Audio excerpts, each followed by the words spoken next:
C'est un garçon qui a une élégance presque british. Oui. David Castello-Lopez, qu'est-ce que vous en pensez, Stéphane? Ouais. D'accord. Ouais, Et bien surtout, il est un imperméable, donc on sait qu'il pleut. C'est très anglais. c'est ça en fait son côté londonien. C'est son Mais il imperméable. l'a, quelle que soit la météo extérieure. C'est vrai, c'est vrai. Alors, quelle est la spécificité? Quel est le produit le plus associé à l'Angleterre, au Royaume-Uni? C'est le C'est thé. le thé. D'où C'est le vient-il le thé? Je vais commencer cette chronique par une petite activité, si vous voulez bien. Oh oui, j'adore. J'ai dans la main quelques graines de thé que vous voyez ici. Regardez, vous voyez, elles sont minuscules. On dirait une sorte de gravier un peu verdâtre noir. Et j'ai aussi ici une tasse d'eau chaude, transparente. Et je vais mettre va-t-il se ces passer petites graines dans cette tasse. Et à la fin de ma Décidément, chronique... mettre la petite graine, c'est une obsession chez vous. Oh, Mathieu. Le microscope. Et je vais mettre ces petits grains de thé dans cette tasse. Et à la fin de ma chronique, on jettera de nouveau un coup d'œil à cette tasse. Vous êtes prêts? Je le fais. Voilà, les grains sont à l'intérieur. Vous êtes sûr que l'eau est chaude? Et maintenant, je commence ma chronique. Bon, je l'ai déjà dit à ce micro, le thé, ça a été une des grandes passions de ma vie pendant quelques mois. Mais pendant ces quelques mois, c'était vraiment la seule chose qui m'intéressait. Ça, et rencontrer des filles sur OkCupid, parce que c'était un moment où j'étais célibataire. Mais c'est quoi Et OkCupid? j'étais quoi, Attends, OkCupid, c'est comme Tinder. Oui, mais en attends. Là, il y a Mais l'info pour ta meuf Cupid. actuelle, c'est qu'OkCupid, c'est récent. Hein. Mais non, ça c'était en 2015. C'était en 2015. Mais Donc vous en avez entendu. Cupide, c'est pas Cupidon, ça veut dire. On dit de quelqu'un de Cupide. C'est une. Je vais pas finir ma chronique. Au départ, Mais ça 12 nous minutes. intéresse davantage que le thé. Je voulais rencontrer des filles sur OkCupid. OkCupid, vérifiez, ça existe, je crois que depuis D'accord. 15 ans Mais aux c'était pas États-Unis. tarifé. C'était pas du tout tarifé. Écoutez, arrêtez. C'est comme C'est- Apple ou des- Tinder. des filles c'est Cupid. OkCupid. Voilà. Qui aime le pognon.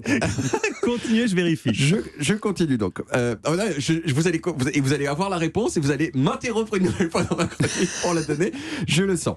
Donc, deux passions pendant ce court moment. J'avais donc d'une part le thé et de l'autre côté rencontrer des filles sur OkCupid parce que c'était un moment où j'étais célibataire. Et j'étais tellement passionné par le thé que dans ma petite biographie OkCupid, sous la question que faites-vous de vos journées, j'avais Non. écrit je passe mon temps à apprendre des trucs sur le thé.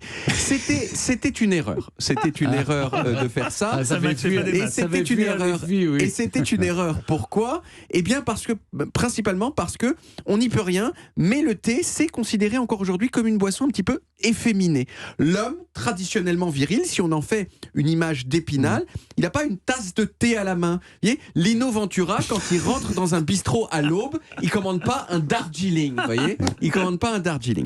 Alors ma passion pour le thé s'est éteinte, mais j'en ai gardé suffisamment de connaissances pour faire, je crois, 3 minutes d'une chronique assez sympa. D'abord en vous donnant un certain nombre de fun facts sur le thé, puis en vous racontant ses origines.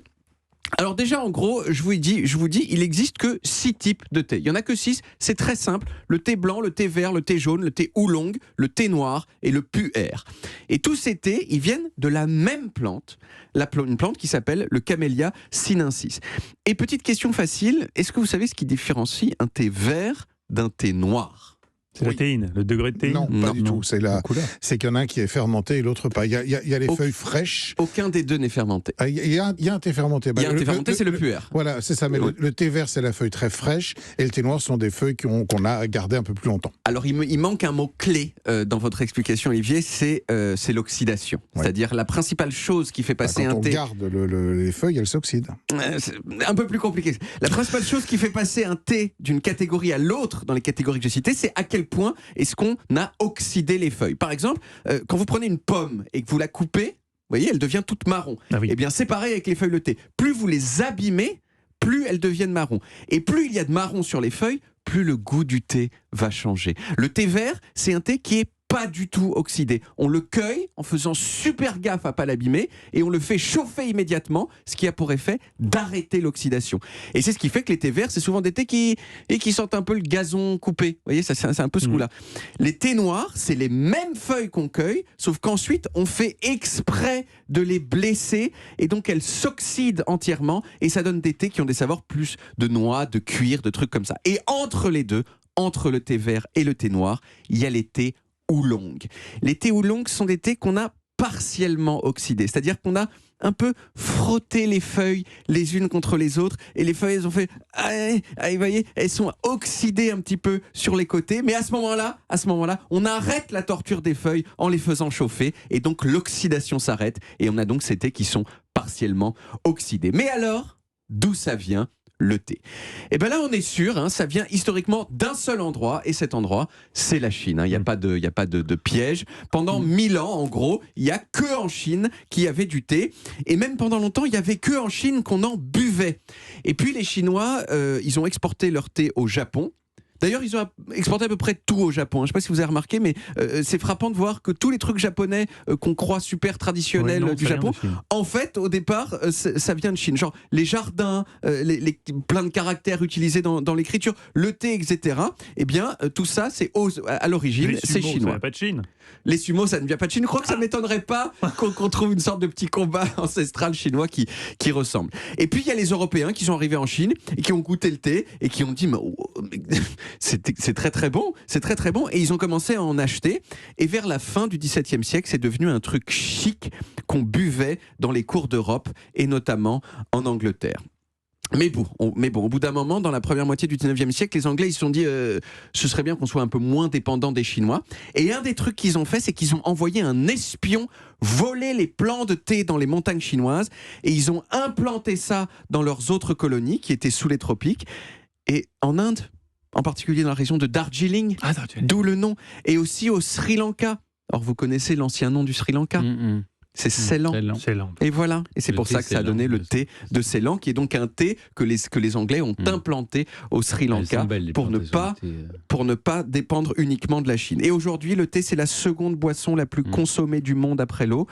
Alors je crois avant le café. Avant le café. Alors je crois que le temps est venu un petit peu. Alors l'eau n'était peut-être pas assez chaude. Ce qui s'est bien passé là, il faut le dire. Mais voilà, ça a gonflé un petit peu, mais l'eau. Elles ont gonflé, oui. L'eau n'est pas assez chaude. En fait, il y a des feuilles qui sortent de vos graines, c'est ça ? Exactement. En fait, c'est des feuilles qui se déploient. Je suis un petit peu triste parce que l'eau n'est plus assez chaude et donc du coup, elles se sont pas développées assez. Pourquoi ? C'est un peu foiré ma présentation, mais c'est des feuilles de thé oolong. Vous savez, comme on est en radio, de toute façon, personne ne voit l'expérience. C'est vrai. Mais peut-être les gens qui regardent. Normalement, elles se déplient entièrement. D'ailleurs, celles que j'ai mises sur votre table tout à l'heure se sont dépliées un peu. Et ce qui est très bien, c'est que quand vous les dépliez comme ça, vous voyez que c'est des feuilles de thé oolong. C'est les feuilles de thé semi-fermentées et qui sont un petit peu marron sur les bords parce que elles se sont fait mal en se frottant les unes les autres. Votre faveur, celui-là, le oolong. Le oolong, j'aime beaucoup le oolong. Vous savez qu'il y a des galettes de très très très vieux thé fermenté noirs qui peuvent valoir des fortunes, des centaines d'euros, voire des milliers d'euros. Ça, c'est la 6e catégorie de thé, le puer, qui est un thé vert qu'on fait normalement et qu'ensuite on laisse fermenter pendant des années et des années. Et on peut le goûter, il y en a du pas cher ou c'est forcément extrêmement cher ? Non, il y en a du moins cher parce que maintenant les Chinois ont trouvé une technique pour faire la même chose qui avant prenait 25 ans en 3 mois. Et donc ça, c'est beaucoup moins cher. Ça réduit les coûts. Il ne faut pas acheter les sachets de thé, il faut acheter du thé en vrac. Mais bien sûr, Stéphane. Les sachets, c'est des rognures de thé. En fait. Bien sûr. On est d'accord. Souvent, oui. On est d'accord. Merci beaucoup, David. Merci, David. On retrouve les origines en podcast sur toutes les applis audio, mais en vidéo aussi sur YouTube, Dailymotion et sur le site europe1.fr.